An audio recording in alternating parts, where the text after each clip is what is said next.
बिस्मिल्लाहिर्रहमानिर्रहीम अस्सलातु वस्सलामु अलैका या रसूलुल्लाह अस्सलातु वस्सलामु अलैका या हबीबुल्लाह अस्सलातु वस्सलामु अलैका या रहमतुल लिल आलमीन।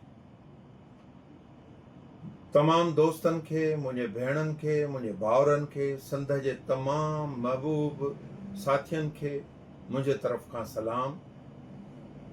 गाल ही है तो तव्हांखे सॼी ख़बर है तो सिंध जा मजमूई हालात कहिड़ा आहिनि।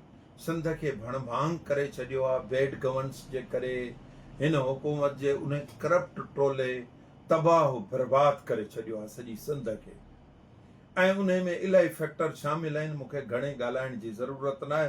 हर माण्हू खे ख़ुदि ख़बर आहे त सिंध जा हालात कहिड़ा आहिनि। सिंध में का शइ सलामत न आहे, पर सिंध में जानू सलामत कोन्हे, माण्हू सलामत कोन्हे, माण्हुनि जा ॿार सलामत कोन्हे, हाणे नियाणियूं सलामत कोन्हे, कारोकारी जा इशूज़ आहिनि, ॿिया इशूज़ आहिनि ऐं इलाही सारियूं।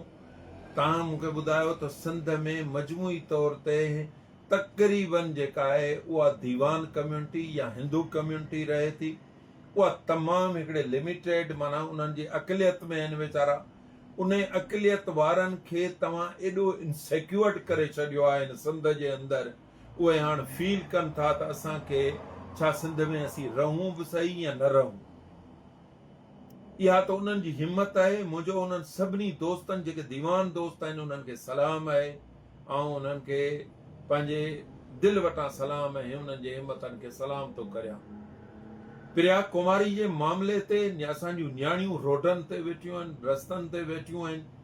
असांखे तकलीफ़ आहे। असां हिते यकीन करियो, कल सॼो ॾींहुं आउं हाई कोर्ट में हुउसि, पर हाई कोर्ट में ॼण त मूंखे चुंडड़ियूं पे लॻियूं मुंहिंजे ज़मीर जे तरफ़ खां। त आउं 5 मिंट बि सही, 10 मिंट बि सही, 15 मिंट बि सही, पर एज़ ए सॉलिडिटी ऐं यूनिटी तौर उन्हनि सां गॾु एज़ ए सिंबल तौर बि वञी वियां। तंहिं करे दोस्तो, सुभाणे 9 बजे सुबुह जो असां हितां खां निकिरंदासीं बबर लोहे लाइ।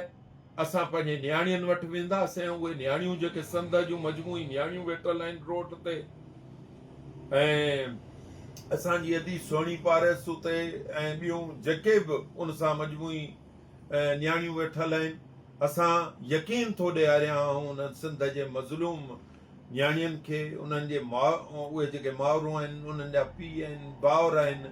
असां तव्हां सां हर मसइले में गॾु हूंदासीं। केरु तव्हां सां गॾु हुजे, केरु तव्हां सां न हुजे, असांजो आवाज़ हमेशह मज़लूमनि लाइ असां उथारियो आहे ऐं मज़लूमनि लाइ उथारींदा रहंदासीं।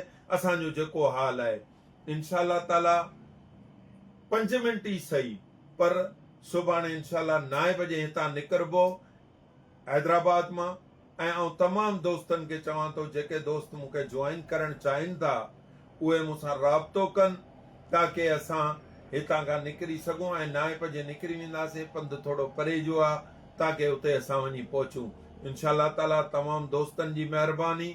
ऐं हिकु दफ़ो सख़्तु मज़मत आउं कयां थो सिंध जे हिन लॉ एंड ऑर्डर जी सिचुएशन ते, जंहिं तहत जेको आहे सो नियाणियुनि सां ही ज़ुल्म आहे, माण्हुनि सां ज़ुल्म आहे। माण्हू भेणा इंसान जो ॿार आहे, बचो आहे, उहो कॼी थो वञे, हिननि खे ख़बर नथी पवे। उहो माण्हू वियो के न, केॾी महिल ड्रामा था कनि, केॾी महिल चवनि था फलाणो कॼी वियो, हेॾां हिन वटि आहे, के चवनि में हेॾां हिन वटि आहे, केॾी महिल कहिड़ो बयानु, केॾी महिल कहिड़ो बयानु। तव्हां हुननि जे माइटनि खे मुंझाए मारियो आहे। तंहिं करे सुभाणे हर क़दम बबर लोहे जी तरफ़। महिरबानी।